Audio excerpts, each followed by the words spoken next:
Bun găsit! Suntem astăzi la Grădina Botanică pentru a deschide în mod oficial proiectul Plantăm pentru Planetă. Este o colaborare dintre Mai Mult Verde și asociația, fundația și compania Yves Rocher, un proiect început în cursul anului trecut, anul 2013, și care se va termina în 2015, la final având ca obiectiv plantarea 100.000 de arbori în raza ocolului Silvii Comana, mai exact în Parcul Natural Comana. Avem onoarea să avem astăzi alături de noi doi invitați speciali, reprezentanții familiei Rocher.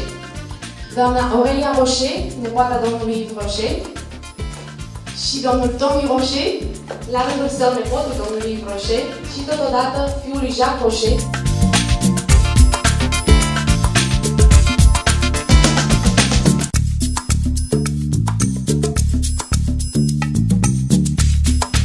Plantarea aceasta din România este parte dintr-un proiect mult mai mare și mult mai ambițios pe care Fundația Yves Rocher și l-a propus la nivel global, aceea de a planta 50 de milioane de arbori până în 2015.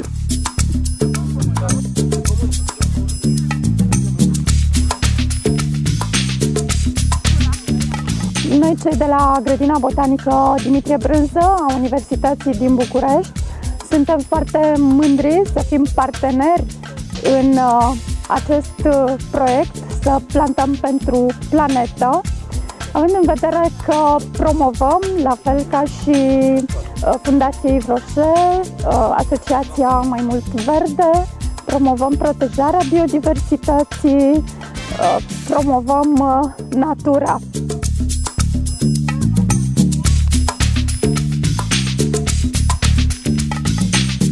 Eh ben, on tenait à vous dire au nom de la Fondation Yves Rocher qu'on est très fiers de participer à ce type de projet. On remercie donc les autorités locales, les partenaires et l'ONG Mai Mult Verde.